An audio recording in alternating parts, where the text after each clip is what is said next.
তাহলে আমরা সুফলগুলো আলোচনা করলাম, এবার আমরা কুফল, খারাপ দিক কি ছিল এই সিস্টেমে, সেগুলো নিয়ে আলোচনা করি। 1 নম্বর, এই ব্যবস্থায় জমিদারদের স্বার্থ সুরক্ষিত হলেও কৃষকের স্বার্থ কোন রকম ভাবেই সুরক্ষিত ছিল না। অর্থাৎ সরকারের সাথে চুক্তি হয়েছিল কার? জমিদার। এবং সেখানে জমিদার কত পাবে, সরকার কত পাবে সুনির্দিষ্ট করা হয়েছিল। কত পরিমাণ বলেছিলাম আমি? 9 কিন্তু জমিদাররা কৃষকদের কাছ থেকে কত নেবে তা কিছু বলা হলো না। সেই সুযোগটা গ্রহণ করলো জমিদাররা। অর্থাৎ তারা যত পারছে, যে যেমন চরিত্রে জমিদার সে তত করে আদায় করে নিচ্ছে। এবং যদি তোমরা সমকালীন কিছু সাহিত্য পড়ো তাহলে দেখবে এই চিরস্থায়ী বন্দোবস্তের প্রভাব তাতে রয়েছে। শরৎচন্দ্রের যে ছোট গল্প মহেশ, তোমরা আমাদের পড়েছ বা পড়বে হয়তো, সেখানে গফুর মিয়ার গল্প কথা, বা বঙ্কিমচন্দ্রের লেখায় বঙ্গদেশের কৃষক, বা অক্ষয় কুমার দত্তের পল্লী গ্রামস্থ প্রজাতির দুরবস্থা, এই সমস্ত অংশে চিরস্থায়ী বন্দোবস্তে কি ধরনের অত্যাচার করা হতো, জমিদার শ্রেণী কিভাবে তাদের শোষণ করত, সেগুলো আমরা জানতে পারবো। নেক্সট হচ্ছে কি 2 নম্বর, পতিত জমি উদ্ধার। রাজস্ব হার বৃদ্ধি মাধ্যমে জমিদারের আয় বৃদ্ধি পেল, পতিত জমি উদ্ধার বা রাজস্বের আদায়ের হার বৃদ্ধি করে যদি জমিদারের আয় বেড়েও যায় তাহলেও সেই বাড়তি রাজস্বের ভাগ সরকার পেত না। নেক্সট হচ্ছে কি সূর্যাস্ত আইন দ্বারা অভিজ্ঞ জমিদার বংশের পতন ঘটে। যেমন রানাঘাটের পাল চৌধুরী, পাকুড়ের জমিদার, এরা এই সমস্ত যারা জমির সঙ্গে সম্পর্কিত ছিল তারা কিন্তু নতুন ব্যবস্থায় আর টিকতে পারলো না। তার জায়গা দখল করলো কে? না শহুরে বেনিয়া জমিদার গোষ্ঠী, যারা বাণিজ্য করত, বাণিজ্যের অর্থ লগ্নি করত জমিদারিতে, মূলত তাদের সামাজিক সম্মান বৃদ্ধির জন্য।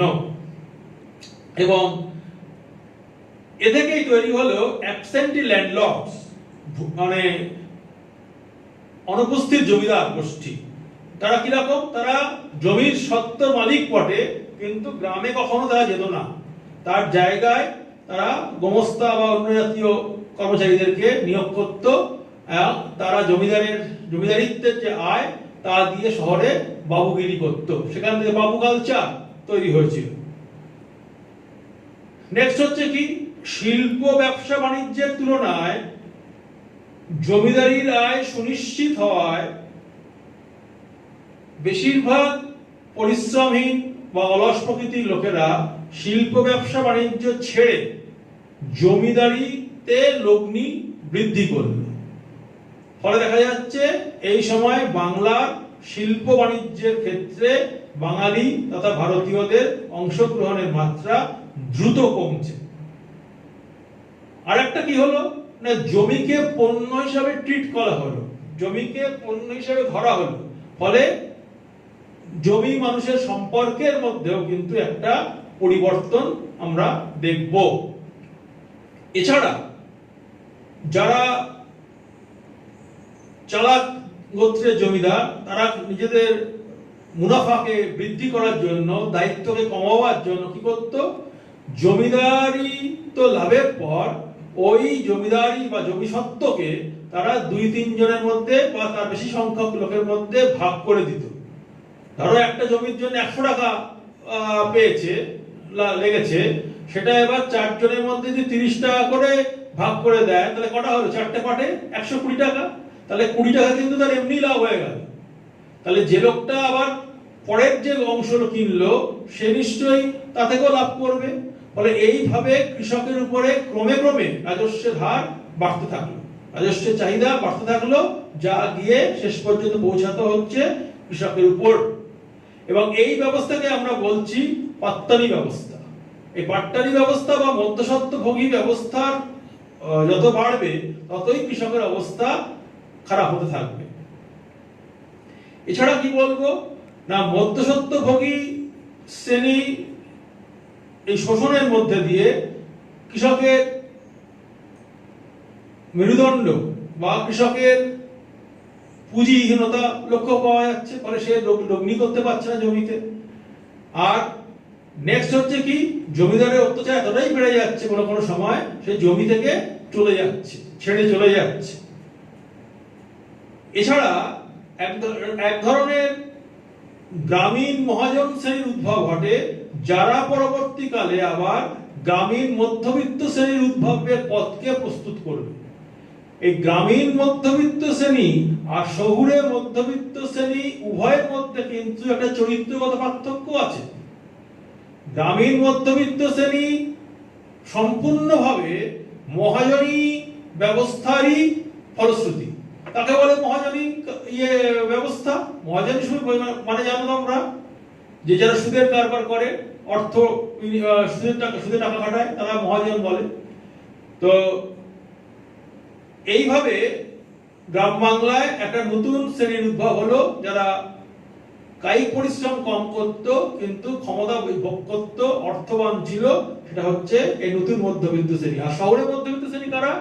যারা পাশ্চাত্য শিক্ষায় শিক্ষিত, যুক্তিবাদী, তাদের চরিত্র কিন্তু কিছুটা হলেও আলাদা। এখানে একটা জিনিস আমি বলতে চাই, এটা হচ্ছে যে অ্যাবসেন্টি ল্যান্ডলর্ডস, যে কথা বললাম, যারা শহরে থাকে, গ্রামে থাকে না, সেই জাতীয় ল্যান্ডলর্ডসকে বলছি আমরা অ্যাবসেন্টি ল্যান্ডলর্ডস। এরা কেন ইমপ্রুভিং ল্যান্ডলর্ডে পরিণত হলো না? এবং এই না শব্দের মধ্যেই আমরা দেখাবো বা দেখার চেষ্টা করব, ইংল্যান্ডে এই সময় যে সমস্ত ল্যান্ডলর্ডস বা জাতীয় গোষ্ঠীর লোকরা ছিল, তাদের সাথে ভারতীয় এই ল্যান্ডলর্ডস গোষ্ঠীর মৌলিক পার্থক্য কোথায়। এখন দেখো, এই ল্যান্ডলর্ডসরা কেন উন্নত জমি ব্যবস্থার অংশধারী হয়ে উঠল না? তার মূল কারণ ছিল যে এদের রাজস্ব হার ছিল অত্যন্ত বেশি, 9/10, মানে সবটাই প্রায় কোম্পানি নিয়ে নিত। ফলে এদের নিজের পুঁজি থাকতো হাতে কম, ফলে সেই পুঁজি তারা লগ্নি করতেও পারত কম। দ্বিতীয়ত, মুঘল ব্যবস্থায় শাসক জমিদারের মধ্যে একটা সমঝোতার সম্পর্ক ছিল, একটা কি বলবো, নিজেদের মধ্যে একটা আন্ডারস্ট্যান্ডিং ছিল, যা নতুন ব্যবস্থায় শুধুমাত্র নগদ সম্পর্কে পরিণত হয়। টাকা দিলে হবে জমি, না হলে হবে না, এই হচ্ছে আসল কথা। ফলে সে সম্পর্কের মধ্যে তুমি অন্য কিছু মানসিক সম্পর্ক বুঝতে পারবে না। 3 নম্বর হচ্ছে, জমিদাররা জানতো জমিতে তাদের সত্ত্ব অনিশ্চিত, অর্থাৎ যে বছর রাজস্ব বিভিন্ন কারণে দিতে পারছে না, খরা হোক যে কারণে হোক, তাহলে সে বছরের পরে তার জমি থাকবে না। ফলে এই অনিশ্চয়তা ভোগার জন্য তারা জমির উন্নতি হোক বা স্থানীয় প্রজাদের উন্নতি হোক, সেগুলো কিন্তু তারা খুব একটা চাইতেও না। এইভাবে আমরা দেখাবো যে অ্যাবসেন্টি ল্যান্ডলর্ডসদের জন্য বা জমির এই সমস্ত সমস্যার জন্য তোর ইমপ্রুভিং ল্যান্ডলর্ডস দ্বারা পরিণত হতে পারছে না। আর এই মানসিকতার পার্থক্য যেটা বলছিলাম, ইংল্যান্ডে এই সময় জমিদার গোষ্ঠীর মধ্যে একটা পরিবর্তনের পরিস্থিতি তৈরি হয়েছিল, যারা প্রযুক্তির কাজে লাগিয়ে আরো বড় জমিদারিত্ব লাভ করেছিল এবং ব্যবসায়িকভাবে সফল হয়েছিল, যেটা ভারতবর্ষে সেই পরিকাঠামো ছিল না বা ঔপনিবেশিক প্রেক্ষাপটেও সেটা সম্ভব হতো না। সেই কারণেই দেখা যাচ্ছে যে ভারতবর্ষের জমিদারি ব্যবস্থা থেকে ইংল্যান্ডের সমসাময়িক জমিদারি ব্যবস্থার মধ্যে একটা পার্থক্য তৈরি হয়ে গেল, এবং সেই কারণে এই অ্যাবসেন্টি ল্যান্ডলর্ডস বা ল্যান্ডলর্ডস সে তারা কার্যত ভারতবর্ষের মাটিতে ইমপ্রুভিং ল্যান্ডলর্ডসে পরিণত হলো না। তাহলে এখন দেখা যাক যে চিরস্থায়ী বন্দোবস্ত কোথায় কোথায় বলেছিলাম যে কয়েকটা জায়গায়, বাংলা, বিহার, উড়িষ্যা, বেনারস, এই সমস্ত জায়গায়। তাহলে এটা সর্বভারতীয় হলো না কেন? কেন এই ব্যবস্থা সর্বভারতীয় ব্যবস্থায় পরিণত হলো না? তার মানে এখানে আমাদের দেখাতে হবে চিরস্থায়ী বন্দোবস্ত কোথায় কোথায় ত্রুটি আছে, যে ব্যবস্থার জন্য পরবর্তীকালে কোম্পানি সরকার এই ব্যবস্থাকে আর প্রসার করাতে খুব একটা ইচ্ছা প্রকাশ করেনি। এক নম্বর দেখো, জমিদারি ব্যবস্থার ত্রুটি, বিশেষ করে কোন পরিস্থিতিতে সরকার যখন আয় বাড়াতে পারছে না, সরকারের আয় ফিক্সড হয়ে গেছে, 1793 সালে যে জমি যা দিত, যদি সেই জমিতে জমিদার রাজস্ব দিয়ে যায় তাহলে কিন্তু তার 50 বছর পরেও সেই জমিতে জমিদার সরকারের আয় সেম। ফলে এটা সরকারের কিন্তু ব্যয় বাড়ছে বিভিন্ন কারণে, ফলে সরকারের কিন্তু রাজস্ব আদায়ের পথ বন্ধ হয়ে যাচ্ছে। প্রথম অবস্থায় হয়তো সরকারের মনে হয়েছিল সুনিশ্চিত রাজস্ব, কিন্তু সুনিশ্চিতটা আস্তে আস্তে স্ট্যাগন্যান্ট রাজস্বে পরিণত হচ্ছে, স্থির অবস্থায় পরিণত হচ্ছে, যেটা সরকারের পক্ষে আর প্রমোট করা, মদত দেওয়া সম্ভব হচ্ছিল না। সেকেন্ডলি, রায়তদের কোনো সুরক্ষা না থাকায় কৃষিক্ষেত্রে অসন্তোষ বৃদ্ধি পাচ্ছে, খুব স্বাভাবিক ব্যাপার, তারা উন্নত চলে যাচ্ছে, যেটা কিন্তু মুঘল ব্যবস্থায় অলমোস্ট ছিল না, খুব কম ঘটতো। নেক্সট হচ্ছে কি, জমিদারের বিভিন্ন কারণে জমিতে পুনর্লগ্নি বা কৃষি উন্নতি না ঘটানো। নেক্সট হচ্ছে কি, ঐতিহাসিক চিত্তব্রত পালিত এর মতে কোম্পানি বড় জমিদারদের আনুগত্যের প্রতি বিভিন্ন কারণে আর আস্থা রাখতে পারেনি। বড় জমিদার মানে কি, তাদের ক্ষমতা বেশি, তারা বিভিন্নভাবে সরকারকে চ্যালেঞ্জ করতে পারে। পরবর্তী পরিস্থিতিতে সরকার চাইছিল না যাতে বড় জমিদার তৈরি হোক, যাতে সরকারের কোনো সমস্যা হয়।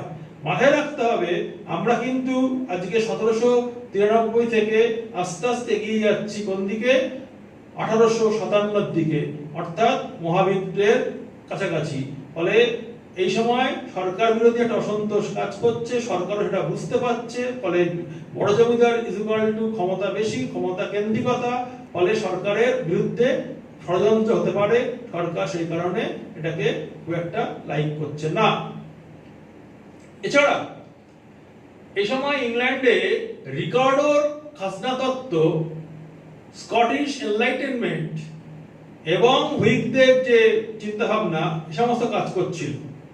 ফলে দেখা যাচ্ছে রিকার্ডোর খাজনা তত্ত্ব বিশেষ করে, যে এর ফলে এই সময় চিরস্থায়ী বন্দোবস্তের আর কোনো খুব যে গুরুত্ব আছে তা ইংল্যান্ডের পরিচালক মণ্ডলী আর সেভাবে এটাকে প্রয়োজন বোধ করছে না। এছাড়া 1813 চার্টার অ্যাক্ট খুব ইম্পর্টেন্ট, এটা পরোক্ষভাবে চিরস্থায়ী বন্দোবস্ত প্রসারে বাধা হয়ে দাঁড়ায় এই কারণে যে অবাধ বাণিজ্য নীতি গ্রহণ করা হয়েছিল। আর ভারতে অবাধ বাণিজ্য নীতি গ্রহণের ফলে কি হচ্ছে, ভারত এর ফলে রপ্তানিকারী রাষ্ট্র থেকে একটা ইংল্যান্ডের কৃষিজ পণ্য প্রেরণকারী ও ইংলিশ পণ্যের বা ইংল্যান্ডের পণ্য আমদানিকারী রাজ্যে বা রাষ্ট্রে পরিণত হলো। এবং এক্ষেত্রে বড় জমিদার থাকলে সেটা কতিপয় হবে, কিন্তু অপেক্ষাকৃত যদি আরো বহু সংখ্যক থাকে, মধ্যবিত্ত সম্পন্ন ব্যক্তি থাকে, তাহলে ক্রয় ক্ষমতা বাড়বে, গ্রামীণ জীবনে ক্রয় ক্ষমতা বাড়বে, ফলে কি হবে, তাদের ইংল্যান্ডের পণ্য বিক্রি হবে। ফলে এই সমস্ত ব্যবসায়ী, রাজনৈতিক, পরিবর্তিত অর্থনীতি, সমস্ত কিছু চাপে দেখা গেল ভারতবর্ষে চিরস্থায়ী বন্দোবস্ত আর প্রসারিত হওয়ার প্রয়োজনীয়তা ইংরেজরা আর বোধ করছে না।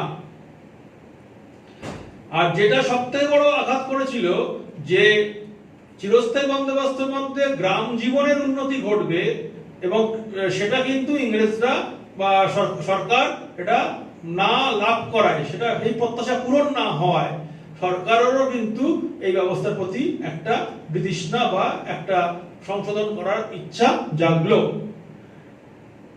এইভাবে আমরা দেখালাম যে চিরস্থায়ী বন্দোবস্তের সমস্ত অংশটাই দেখালাম, এটা আমরা 8 নম্বরের চেয়ে বেশি ভাবে আলোচনা করলাম। ফলে তোমরা এটাকে ভালো করে মাথায় রেখে বা শুনে লিখে রাখো, তার সঙ্গে অবশ্যই বইটা পড়বে।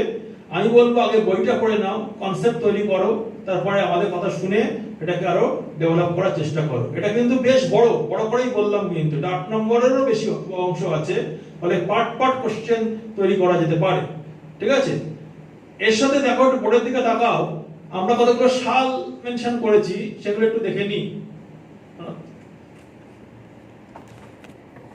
1765 আমরা জানি দেওয়ানি লাভের ঘটনা। 1770 বেঙ্গল ফেমিন বা বাংলার 76 মন্বন্তর। 1772 থেকে 77 পাঠশালা বন্দোবস্ত। 1776 আমিনি কমিশন, যে কমিশনের মাধ্যমে কোম্পানি রাজস্ব ক্ষেত্রে চেঞ্জ আনলো। 1777 একশালা বন্দোবস্ত। 1790 10শালা বন্দোবস্ত। 1793 চিরস্থায়ী বন্দোবস্ত, চিরস্থায়ী।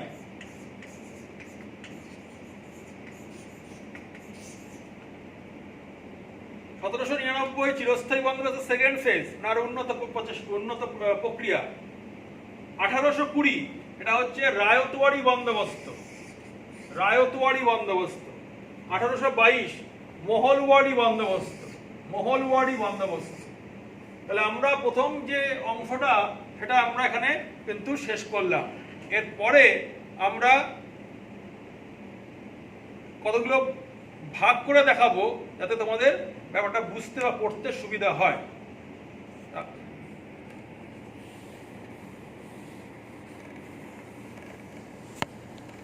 বুঝছি না এগুলো? এখানে দেখো আমি বিভিন্ন ধরনের ভূমি রাজস্ব ব্যবস্থা, মূলত প্রধান 3টে বা 4টে ভূমি রাজস্ব ব্যবস্থার মধ্যে একটা পার্থক্য করার চেষ্টা করেছি। টেবিলটাকে এইভাবে সাজাও, খাতা যেভাবে লিখতে হবে, প্রবর্তক হেডিংটা করো, প্রবর্তক, সাল কোন সালে চালু হয়েছিল, ব্যবস্থাগুলোর নাম দেওয়া হয়েছে। কত প্রবর্তককে হেস্টিংস, পাঠশালা বন্দোবস্ত, সময়কাল কত 1772-77। হেস্টিংস একশালা বন্দোবস্ত কবে থেকে 1777 থেকে 1790। কোন অঞ্চলে? বাংলায়। মধ্যস্বত্বভোগী অবস্থা কি আছে? মধ্যস্বত্বভোগীদের অবস্থান আছে এবং পাটনি অবস্থা গড়ে উঠছে। চরিত্র কেমন? না প্রজাশাসক ব্যবস্থা, এখানে শোষণ করা হচ্ছে তীব্রভাবে। নেক্সট হচ্ছে চিরস্থায়ী বন্দোবস্ত। লর্ড কর্নওয়ালিস 1793 থেকে 1955, মূলত শুভ বাংলা এবং বাংলা প্রেসিডেন্সি, মাদ্রাসা প্রেসিডেন্সির কিছু অংশ। এখানে চরিত্র কেমন? না প্রজা শোষণের ব্যবস্থা। রায়তওয়াড়ি বন্দোবস্ত, আলেকজান্ডার রিড, টমাস মনরো। কবে? 1820। কোথায় হয়েছে? মাদ্রাস প্রেসিডেন্সি ও বোম্বে প্রেসিডেন্সি কিছু অংশ। মাদ্রাস প্রেসিডেন্সির দক্ষিণ ভাগ বা উত্তর ভাগ বাদ দিয়ে বাকি অংশে, এবং বোম্বে প্রেসিডেন্সি সমস্ত অঞ্চলটাই। বোম্বে প্রেসিডেন্সি চালু হয়েছিল কবে? 1827 সালে চালু হয়েছিল। এই ব্যবস্থার পার্থক্য কোথায়? এখানে সরাসরি কৃষকদের সঙ্গে ব্যবস্থা গড়ে তোলা হয়েছে, সরাসরি কৃষকরা সরকারকে রাজস্ব দিচ্ছে, কোনো মধ্যস্বত্বভোগীর অস্তিত্ব সেইভাবে অন্তত নেই। নেক্সট হচ্ছে মহলওয়াড়ি বন্দোবস্ত। এখানে ম্যাকেনজি এই ব্যবস্থা চালু করেছিলেন। 1822 সালে এটা চালু হয়েছিল। দিল্লি, মধ্যপ্রদেশের কিছু অংশ, ইউপি, উত্তর পশ্চিম সীমান্ত প্রদেশ, এ সমস্ত অঞ্চলে এই ব্যবস্থা চালু ছিল। এখানেও কিন্তু মধ্যস্বত্বভোগী মানে গ্রামের মোড়লরা এই ব্যবস্থার দায়িত্ব গ্রহণ করছে এবং চরিত্রগতভাবে এটা হচ্ছে প্রজা শোষণের ব্যবস্থা চালু থাকছে। তাহলে মোটামুটি ভাবে যে ভূমি রাজস্ব ব্যবস্থাগুলোকে আনলাম আমরা, সার্বিক চরিত্রটা কি? না প্রজাকে কত না কম বেশি করে শোষণ করা যায় তার ব্যবস্থা এখানে রাখা হয়েছে।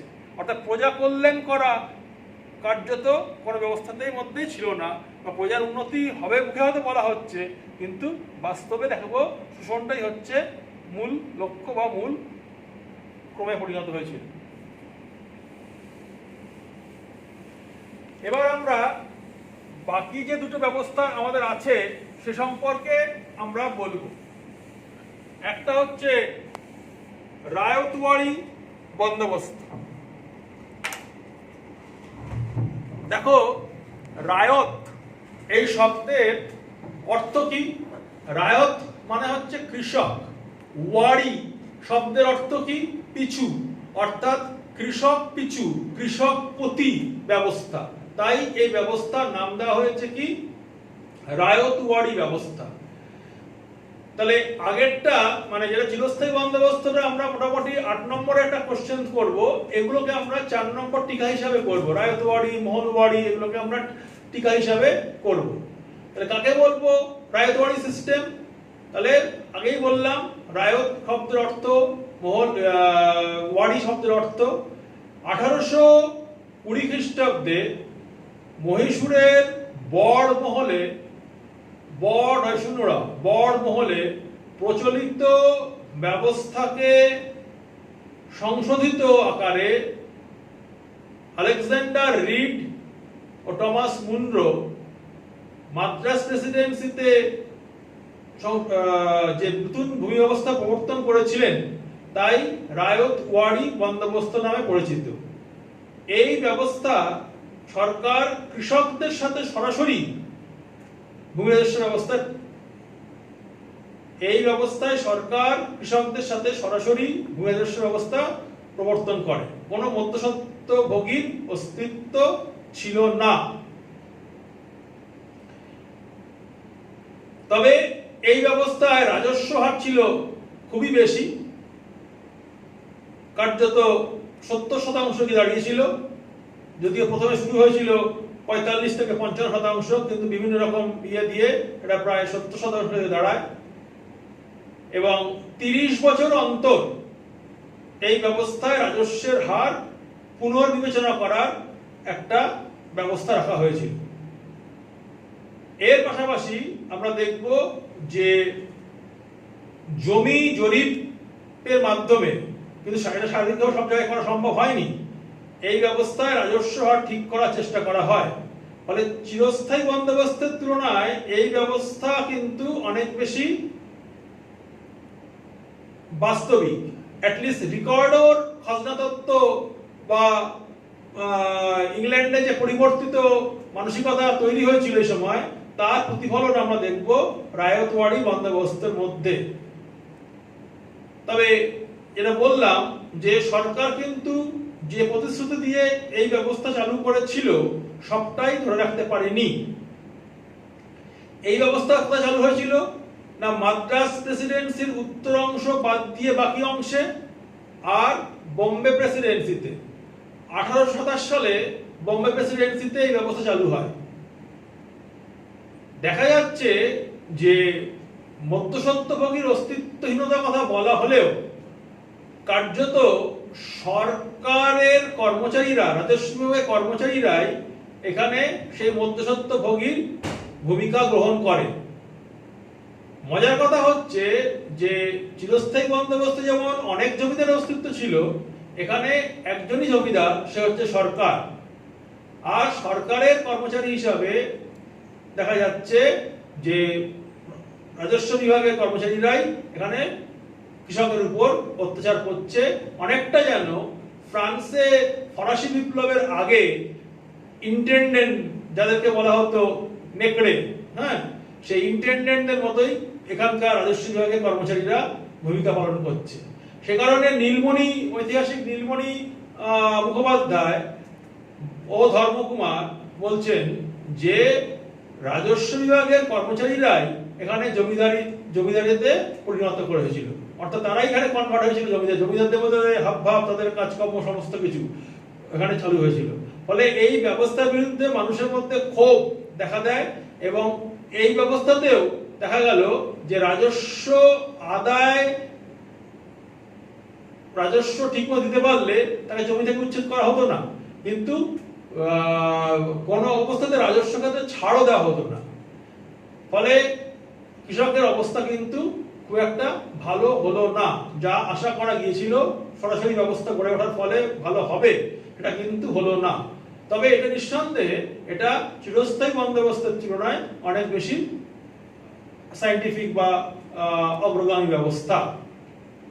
1875 খ্রিস্টাব্দে ডেকান রায়ট এই ভূমি রাজস্ব ব্যবস্থা ফলশ্রুতি। পুনে বা মহারাষ্ট্রের ওই অঞ্চলটায় পুনা, ঔরঙ্গাবাদ এই সমস্ত অঞ্চলে এ সময় একটা কৃষক বিদ্রোহ ঘটলো। সরকার এই বিদ্রোহের গুরুত্বকে কমাবার জন্য একে ডেকান রায়ট বা দাঙ্গা বলে অভিহিত করলো। ফলে এইভাবে আমরা রায়তওয়াড়ি বন্দোবস্ত সম্পর্কে আমরা টিকা আকারে লিখবো এবং যদি পারা যায় যা যা বললাম সেগুলোকে মাথায় রাখতে হবে। এর পাশাপাশি দেখা আমাদের আরেকটা জিনিস আমরা করবো, এটা হচ্ছে মহলওয়াড়ি বন্দোবস্ত। 1822 সালে ম্যাকেনজি, এলফিনস্টোন প্রমুখরা চিরস্থায়ী বন্দোবস্তের ত্রুটি দূর করে নতুন ভূমি রাজস্ব ব্যবস্থা গড়ে তোলার উপরে জোর দিলেন এবং সেই ব্যবস্থা মূলত উত্তর ভারতে কার্যকর হয় এবং এখানে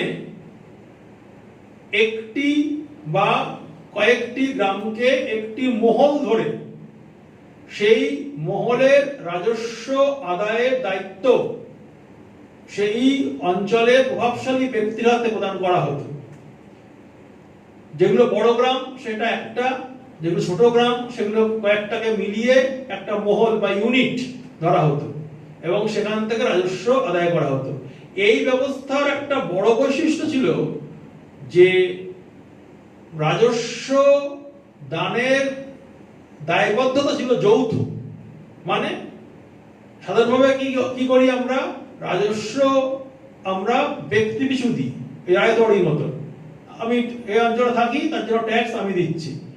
কিন্তু মহলওয়াড়ি বন্দোবস্তে কি হলো, যদি কেউ ট্যাক্স দিতে না পারতো, রাজস্ব দিতে না পারতো, তাহলে তার পার্শ্ববর্তী লোকদেরকে কাছ থেকে তার হয়ে রাজস্ব নেওয়া হতো।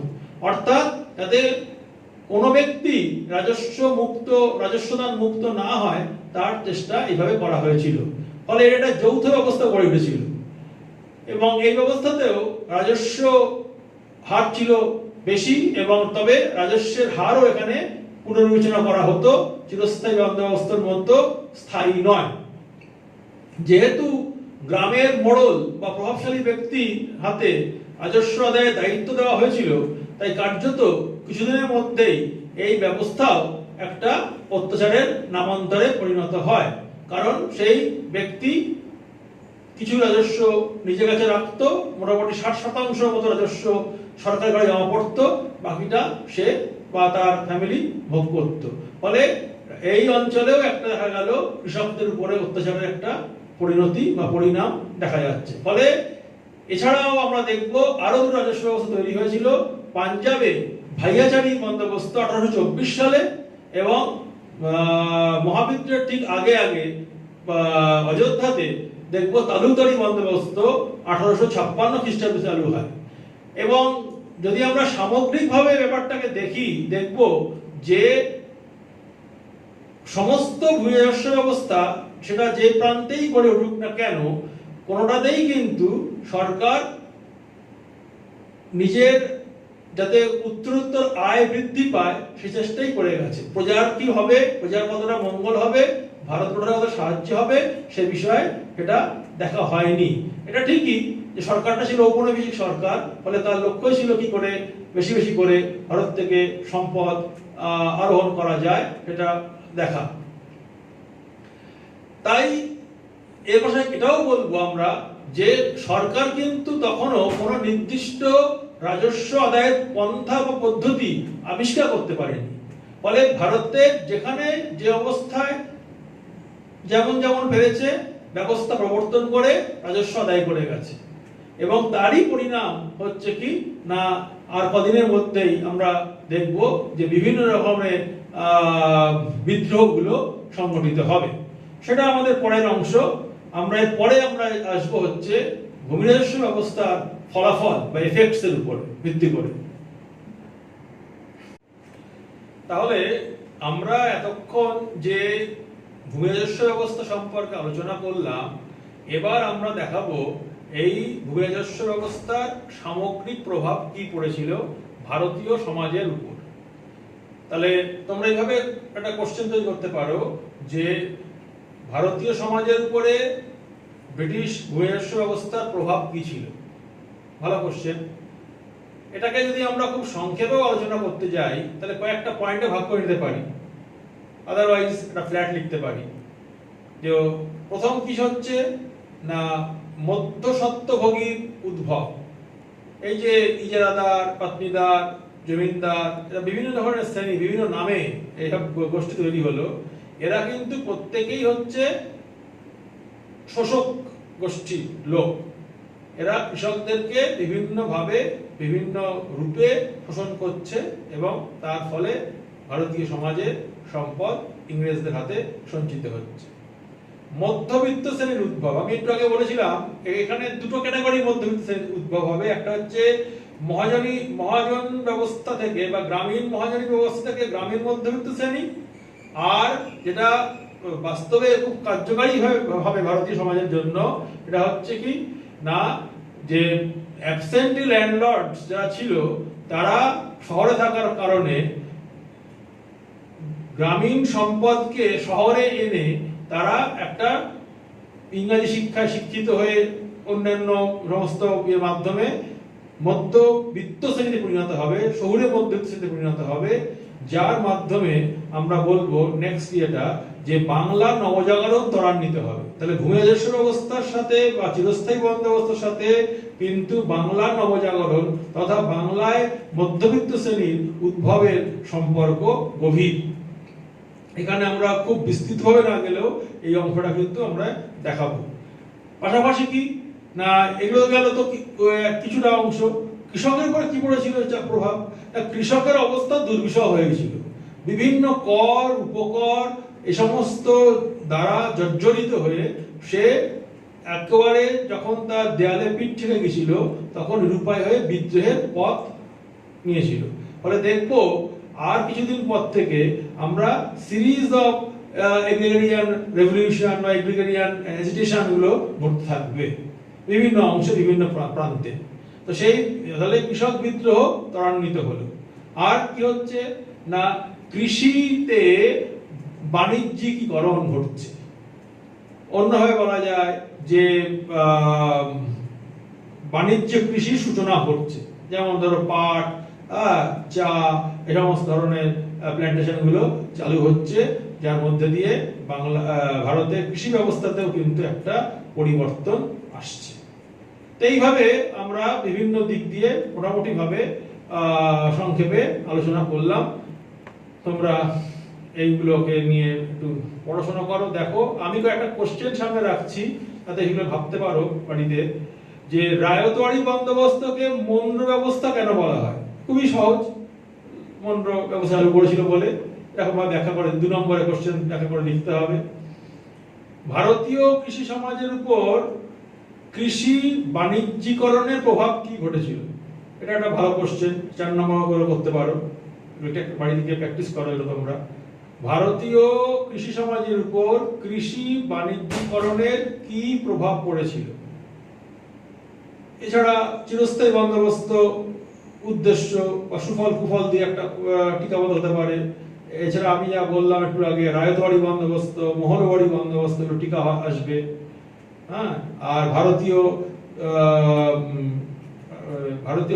সমাজের উপরে ব্রিটিশ রাজস্ব ব্যবস্থার প্রভাব কি ছিল, এটাও একটা সুন্দর টিকা। একটু যদি বোধমূলক প্রশ্ন করি একটা, যে চিরস্থায়ী বন্দোবস্তের ফলে জমিদারদের সমৃদ্ধি বাড়লেও কৃষকদের অবস্থার কোনো পরিবর্তন হয়নি, কৃষকদের অবস্থার কোনো উন্নতি হয়নি কেন? এই সমস্ত প্রশ্নগুলো আমাদের কিন্তু ভাবতে পারি, যাতে আমাদের পড়াশোনাটা বা চিন্তা ভাবনাটা আরো সুশৃঙ্খল ভাবে হয়। তাহলে আপাতত এইভাবে আমরা এই চ্যাপ্টারের প্রথম অংশটা শেষ করলাম। সামনের অংশ আমরা পরের দিন শুরু করব, সেখান থেকে